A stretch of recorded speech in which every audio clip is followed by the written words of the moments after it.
Welcome to Everything Wellness. My name is Mark Dinicio. I am your host today, and I am the District Employee Wellness Manager here for St. Lucie County Public Schools. As you know, we are venturing into May, and May is Mental Health Awareness Month. Last month in April was Stress Awareness Month, so what a great way to tie in mental health awareness right after that. And of course, I always bring out a very special guest with me, and today I have one of our own. I have Miss Michelle Gillard.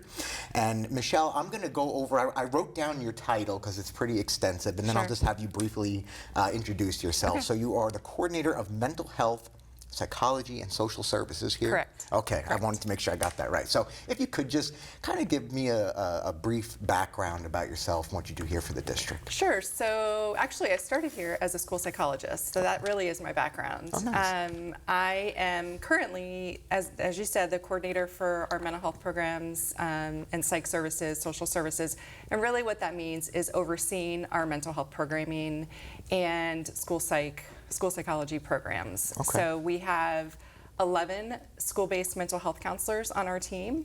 They serve all of our traditional public schools, and our psychologist as well. We also do have 20 school social workers that are providing mental health services in the schools in addition to our school-based mental health counselors. That's fantastic. And is that primarily for students or students and staff as well? Students, although we do support staff. There are times when we support staff more than others. Generally, that's going to be around a crisis. Sure. But I can say with confidence that all of our team members are supporting staff at schools. I mean, it just kind of happens naturally when they're talking to teachers or whomever. If they're having a hard time, it comes up, and then our staff are helping give information about how they can get whatever help they need. Yeah, that's great. And it's like a natural reaction, right, for them. Right? Very That's much what they're so used to doing. Absolutely. Actually, my background, my education, my master's degree is in sports psychology. Oh, okay. I mean, it's related a little bit more towards sports and athletes, but the psychology part of it is so interesting to me. Very. It's an extremely interesting topic. Now, what does, I mean, we're talking about mental health awareness, but everybody has their own definition of that, of course. What does mental health mean to you? How would you define it? Truly, I like to think about it as wellness, actually, because so much of the time, I think, when people hear mental health, they think of the negative side of it, the stigma. the kind of the absence of something. Whereas I really prefer to think about it in terms of what we do have, or the presence of something, the presence of those helpful traits or characteristics that make it so that we can be productive. And honestly, the best way, or the most simple way I've ever heard it described, is the ability to live, laugh, and love. Oh, I love that. Which seems very trite, perhaps, but it's that ability to be productive in whatever it is we do, whether it's work or volunteering or for students, school, to laugh, to experience happiness most of the time. Not everybody. I mean, it's normal to have the whole range of emotions. Of course. But to have a generally positive mood, and love. That's the whatever our relationships are with others, our family members, our friends, our loved ones. That those are positive relationships. Yes. Yes, and you know what? My wife loves that saying, the live, laugh, love. She loves that. And it's funny, a little bit of a side story, actually. My brother's wedding, I was the best man and I gave a speech. And at the end, I meant to say live, laugh, love. And I said live, laugh, lift. I don't know if it was because I wanted to work out or what it was. So now we had just put together our garage gym, our home gym, and I created a banner that says like the Dinicio Athletic Club, and it says live, love, lift. So I had to use that. So thank you for bringing that up. Now we mentioned the stigma around mental health. Now, I mean, obviously, I feel like the more awareness of mental health, I feel like the stigma is getting a little bit better. I would say moving more towards the positive end. I agree. But there still is a stigma surrounding mental health. Why do you think that is, and what would you say, or what could we do to help reduce that stigma? I say awareness, but what would you? Well, I think awareness is helpful. So, a lot of, I think, why we have stigma is that people are afraid. Truly, I think there's an element of fear there, and it's really fear of being different, fear of being judged, fear of not being accepted. And really what that all boils down to is connectedness, because that's what we are all hardwired for as humans, is connectedness. So worrying that, something about yourself leading to being not connected with people causes, in part, that stigma. Yeah. And so you're absolutely correct. Awareness does help reduce that. And the more we talk about it, the more we get our messaging out, the more likely people are to seek help and to get the help they need so that, again, live, laugh, and love. They get back to that state of wellness. Yes. That's what I like that. And when it comes to bringing awareness to it, it's also not being ashamed to talk about it. Yeah. Right? I mean, everybody has some type of mental health issue going on. Not an issue, but dealing with something. Everybody deals with things differently on a different spectrum. And one of the things is trying to figure out or find or notice what if somebody's going through some type of mental health, situation. What signs do we look for? One story, before we go into that question, I always think of, not sure what kind of genre music you like, but I was still am a huge Linkin Park fan. Okay. And I had tickets to go to one of their concerts, and unfortunately one of the lead singers took their lives. Mm-hmm. And watching interviews with the band and them talking about him, they had no clue. He was happy, recording videos, smiling, laughing, literally 2 days before. So how can you tell if somebody, what signs would you look for? So that's a big question.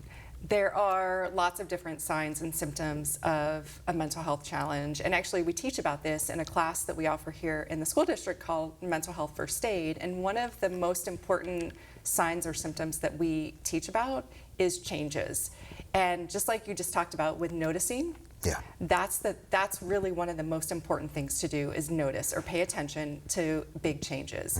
So it could be changes in behavior. It could be changes in eating habits or sleeping habits, and it doesn't always look like negative changes. So it could be that someone maybe is getting more rest than they typically do, or it could be that someone's not sleeping, or that they're crying more.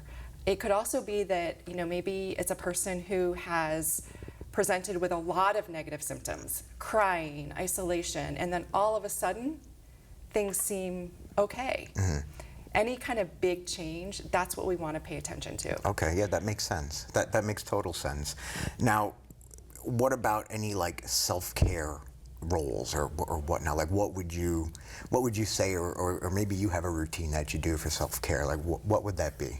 So, and self-care is super important. It is something that I think adults don't do enough of. This is true. For a lot of reasons. That's a whole other question, why we don't do that.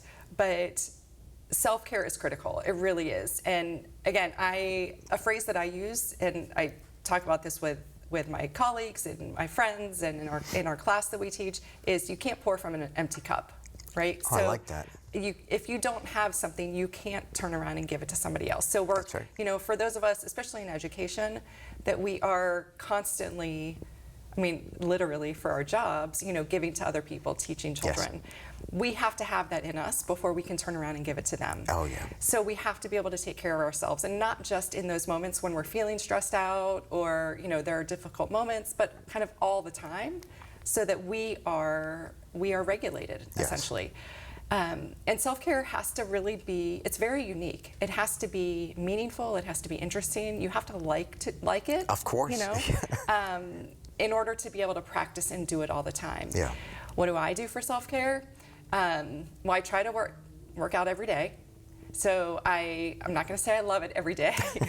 Neither do I, but I'm right there with you. Lift, yep, right? Exactly. So, but I make sure I do that because I know it's important. And so even if, I will say Monday through Friday. I'm good Monday through Friday. That's good. But even on the weekends, I try to make sure I'm moving, because when we're taking care of our bodies, we are also taking care of our minds. 100%. And truly, oxygen to the brain, right, is super helpful. Yes. Not just for our physical health, but it helps our mental health. And so then what happens is, self-care, even though it's not going to solve the problem. So if you're struggling with a mental health condition or with depression or anxiety, it's not going to necessarily take away the depression or anxiety, but what it's going to do is make it so that you're better capable of handling those challenges. So that, for example, if we're eating well, if we're getting enough rest, we are better able to face whatever comes to us during the day. And we all, I guess I like to think about it like if you're hungry, right? Then you encounter a stressful situation or someone asks you for something that maybe you're just not really in the mood for. You don't want to have to solve that problem right in that moment. Right. You might snap, right? But if we are rested and we're taking care of ourselves, then when that happens, we are better able to respond. Yeah, I agree with that as well. You're more calm, you're more relaxed. Exactly. You're feeling better. And going back to what you're saying with self-care, and I like that, like the saying you said, you can't pour from an empty cup, Yep. right? Which is basically love yourself before you can love another. Yeah. Right? I mean, it's an old saying, but it's very true. Absolutely. In that sense. Absolutely. Now, there's a ton of resources out there that are available for people. Here within our district, obviously, we have our Employee Assistance Program, or our EAP program, which is a great resource, a great tool. Staff can utilize that for free. They don't need the insurance to use it. They get 6 free sessions per topic per year. Right. And it's a great resource. We have another program through Florida Blue, which is Mequilibrium. So it's like a mental health coaching program, another great resource. What resources or tools have been helpful that you would say that maybe you've suggested to somebody other than obviously your personal experiences, Right. but what other tools would you? So first of all, I will say that those are resources that we recommend for our staff, for employees. EAP, we always share that information. I've downloaded the app. Okay. And one thing that was on there that it was a reminder to me, but that I do anyway, is to really work on gratitude. So there's actual science behind this, that when we practice gratitude, that it improves our mood. Yes. And it can be very simple. So, and there's actually another app for this that I've downloaded, and I don't remember what it's called, something like 3 Things. And you just write down 3 things that you're grateful for every day. Oh, and yeah. so I do that. And personal experience, it works. It works. It's, is it solving all of the stress? No, it's not. Of course not. But it's changing my attitude. Yeah. And so I do that, and some days I have to dig deep. Some days Sure. I'm grateful for cookies or whatever. Hey, as long as you can be grateful for something, yes. right? That's the whole point of that Yes. exercise, right? Yes. Yeah. So we do that. We always talk about things like exercise and healthcare, because we know that there's also science behind that. Yes. We, in my department, because we have connections with community agencies, so those are resources that we also share. Oh, good. We always share 211 as a resource so that folks can in the broader community can access that. Yeah.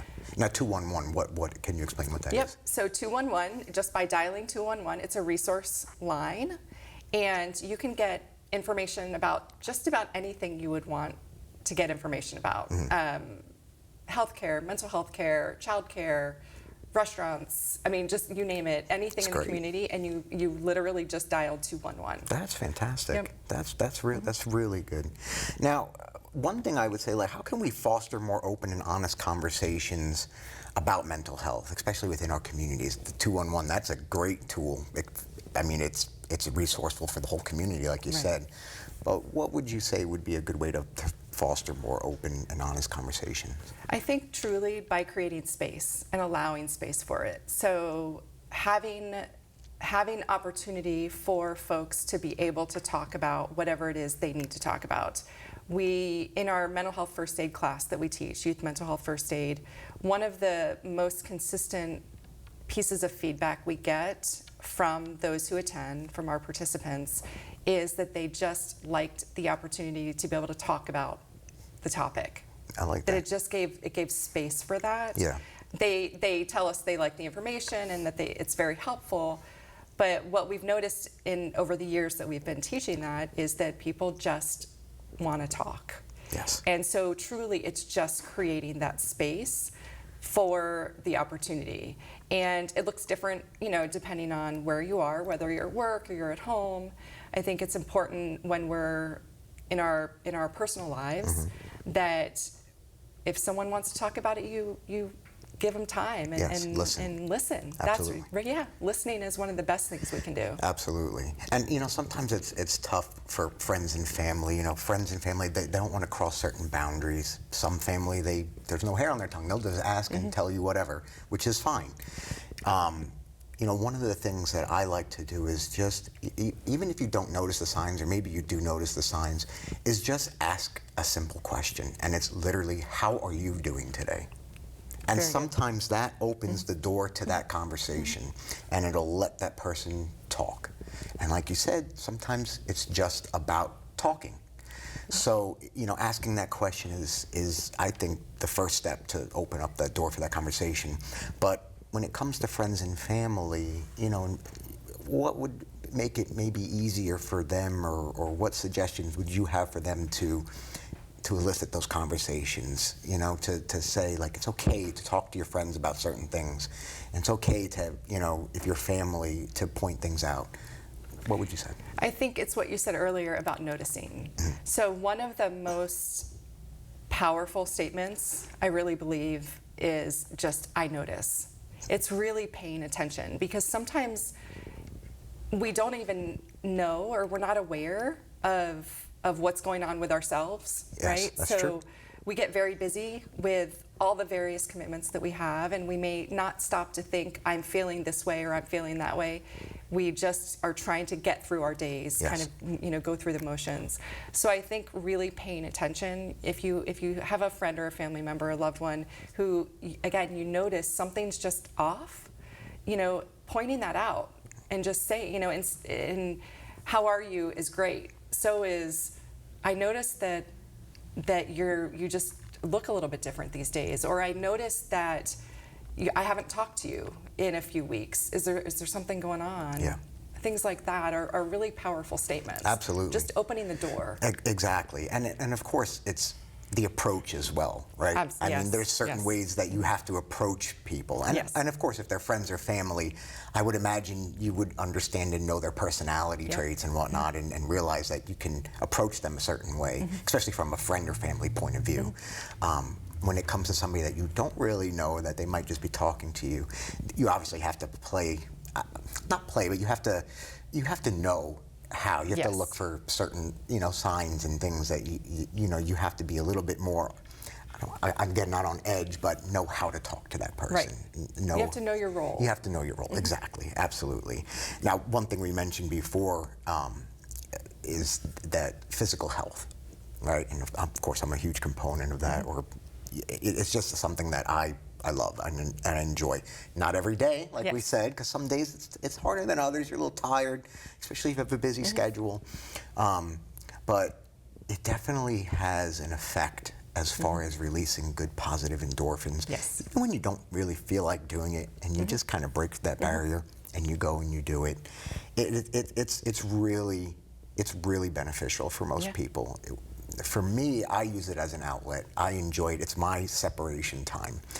Would you agree, or do you do it for the same purposes? Like, what role does physical health have for you? Like, what does it do for your mental health? So in part that, it's that time at the end of the day that I know that is almost a break between work and home. Yeah. So that's the best way I can describe it, is that's that intermediate time between everything I've done at work and now I need to focus at home. But in part, it's because I know it's good for me. And that's, so maybe I don't love it every day, but I know it's good for me. I know movement is good. Yes. I know that it's good for my body, and my mind. It makes me strong. And then at the end of it, even though I may not love every second of it, I know I feel better when it's done. Yeah. And so it's also become a habit. And that's really part of once we can get those self-care activities, whatever they are, to become habit, Yeah. then we don't think about it as much, and we just do it just like we would any other routine. habit, and it becomes part of our routine. Absolutely. There's a lot of science around, obviously, you know this, around the movement and physical health. Yes. But linking that with mental health, and it doesn't have to be something big and elaborate. It No. can be something as simple as A just walk. walking outside. Absolutely. Just seeing green. There's Yes. research around this, that the more nature we see, the more that improves our mood. So yeah. I really believe it needs to be an effective self-care routine includes a physical component. Absolutely. Whatever that is for each person. Yes, I agree. And it's funny, we mentioned this last month, talking about stress awareness, the color green, how it does give a positive effect. For me, I like going outside and fishing. You know, a nice secluded lake or whatever, you're outside, it's beautiful out there, it's quiet, you're in nature, there's a lot of greenery. Sometimes you hear gators chirping here in Florida, but it's still, it's definitely one of those things where I agree, like just being outside.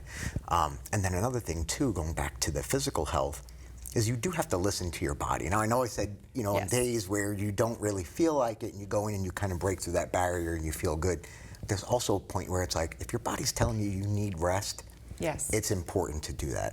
Because if you don't listen to your body, that can create more stress. It creates more mental health problems where now you're more stressed, so that snowball effect, right? Right. So it's very important to listen to your body. What's one thing that you do each day as far as I know you said exercise, but is there something else that you do that plays a role in your mental health? So I do practice gratitude. I write my 3 things that I'm thankful Yes, for. that's And if I don't remember to write it down physically, I think about it Okay. every single day. What are the things that I'm grateful for? But I also have developed pretty good boundaries. And by that I mean, the work we do is really important. Yes. In education. But the most important thing for me is my family, and I have learned that if I take my work home, if I'm checking email at night, if I'm doing all of those things, I'm not paying attention to my family. Yeah. And so I just set those really good boundaries. And again, it just has become habit. So I don't check my work on my email at night. That's good. I don't take my work home with me. And then as a consequence, I'm more focused at work because I've had time at night and on the weekends to recoup, to recharge my batteries. Yes. Yeah, I like that. I have this thing with the cell phones and the notifications. They drive me crazy. I feel like, and I don't know if you've experienced this as well, and this is a little bit of a side topic, but I feel like these phones, they're smartphones, right? And they listen to you, the AI that's in them, it's wild to me. I feel like if I put my phone down and if I don't touch it in 5 minutes, there's a notification. And it's something that doesn't even make sense. It's just literally the phone wants you to touch it. It says, I don't know, maybe it's just me. I don't know, maybe I'm going a little bit, Well, I turned all those notifications off. That's what on I my need phone. to do. I try, but every time there's an update, they come back on, and I'm like, oh. I turned them off, and so that's another thing I did. And it was, I can tell you, it was about 5 years ago. Yeah. And I just decided at one point on a vacation that I was going to turn all the notifications off, and I never turned them back on, and it was great. So I'm not saying I don't check my email on my phone. Right. I'm not saying I don't look at, whatever on my phone, but it becomes a choice. And then I Exactly. can choose how to use my time, and that means I'm in control of what I do with my time. I love that. It's like when you go on a cruise and you don't get the Wi-Fi package, Correct. and Yes, you can best disconnect it. vacation. Literally, it is the best. Yes. You just you're only using your phone for camera at that Right. point, right? To take some Right. pictures. Before we wrap it up, what would be a good message that you would like to share if somebody's having struggles with their mental health? Like what would be a good message you'd like to relay to them? I would say that you're not alone. I love that.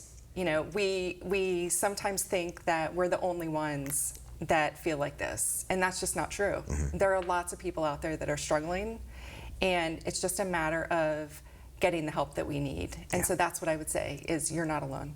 I love that. Michelle, thank you very much for joining me today. I really appreciate it. Okay. And if anybody out there is struggling, maybe you could listen to this, and there's some helpful pointers in here to get you through. But until next time, thank you very much. Thank you.